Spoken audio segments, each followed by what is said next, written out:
언제나 24시간 여러분들의 복지를 상담해드리는 복지상담사 양쌤입니다. 오늘은 혼자 생활하시는 분들, 특히 1인 가구와 노인 1인 가구에 대한 이야기를 나눠볼까 합니다. 정부의 생계급여와 기초연금 등 복지정책을 통해 1인 가구의 삶이 조금이라도 나아지기를 바라는 마음으로 준비했습니다. 복지24 상담센터 지금 상담 시작합니다.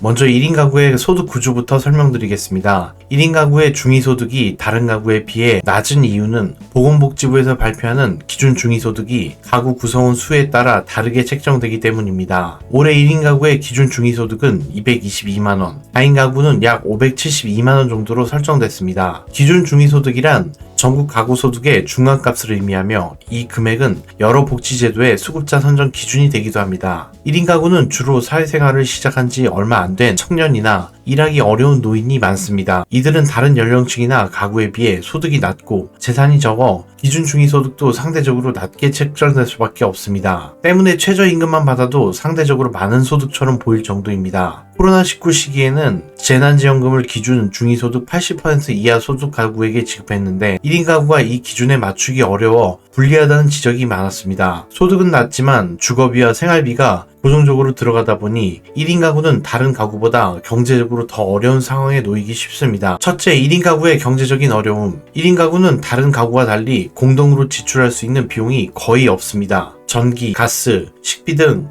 대부분 생활비를 홀로 감당해야 하다 보니 소득 대비 지출 부담이 큽니다. 특히 1인 가구의 주거비와 식비 비율은 타 가구에 비해 상대적으로 높기 때문에 소득은 낮은데 지출은 많아 생활이 어려운 분들이 많습니다. 특히 노인 1인 가구의 빈곤율은 70%에 달하는데요. 이는 한국 사회에서 1인 가구 노인이 차지하는 비율이 앞으로 더욱 높아질 것을 고려했을 때 상당히 심각한 문제입니다. 두 번째, 기준 중위소득 상향의 필요성. 물가는 오르지만 1인 가구의 기준 중위소득은 상대적으로 크게 오르지 않는다는 점입니다. 한국에서는 기준 중위소득에 따라 생계급여, 의료급여 등 여러 복지의 수급 여부가 결정됩니다. 예를 들어 생계급여는 기준 중위소득의 30에서 32%, 의료급여는 40%로 정해져 있어 1인 가구의 기준 중위소득이 낮으면 수급 대상이 되기 어려워지고 수급 대상이 되더라도 지원 금액이 적습니다. 사실 기준 중위소득은 한국통계청에서 발표하는 가구 중위소득과 다릅니다. 통계청의 중위소득은 전년도 전체 가구 소득의 중간값을 기준으로 하는데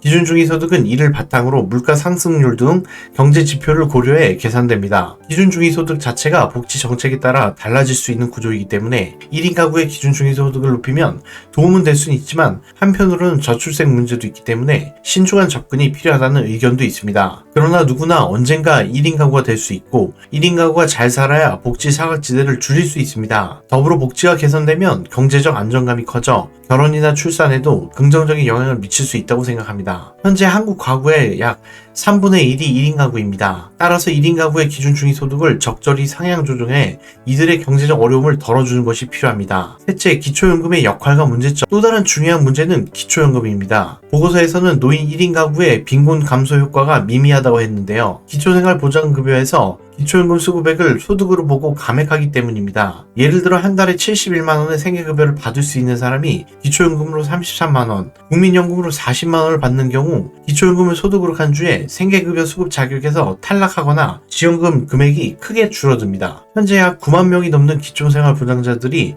기초연금을 신청하지 않은 상태입니다. 이들은 경제적으로 가장 어려운 상황에 놓인 분들로 기초연금이 절실하게 필요한 분들입니다. 보고서에서는 이러한 구조 때문에 기초연금과 생계급여에 동시에 지급받게 되더라도 빈곤 감소 효과가 미미하다고 분석했습니다. 반대로 기초연금을 소득에서 제외하고 생계급여를 지급하면 빈곤 감소 효과가 있을 것이라는 분석도 나오고 있습니다. 최근 보건복지부에서는 생계급여 수급자가 기초연금을 신청할 경우 기초연금의 일정 비율을 추가 지급하고 이들을 소득으로 인정하지 않는 방안을 검토 중입니다. 예를 들어 기초연금으로 40만원을 받을 경우 이 금액을 소득으로 포함하지 않고 추가로 지급해 수급 자격을 유지하도록 하는 내용입니다. 구체적인 비율은 아직 확정되지 않았지만 이 제도를 통해 1인 가구 노인, 특히 소득이 낮은 노인층에게 실질적인 도움이 되기를 기대해 봅니다.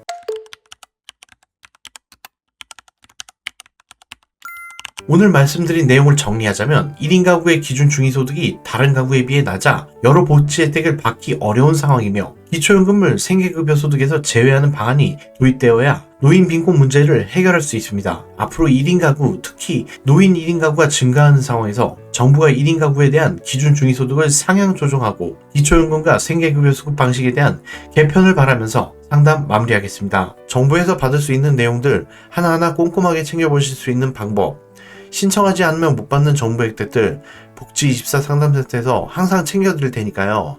오늘 내용 도움이 되셨다면 잊지 말고 구독, 좋아요, 알림 설정까지 꼭 해주셔서 놓치지 않으셨으면 좋겠습니다.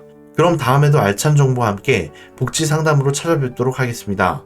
언제나 24시간 여러분들의 복지를 상담해드리는 복지 상담사 양쌤이었습니다. 시청해주신 여러분 감사합니다.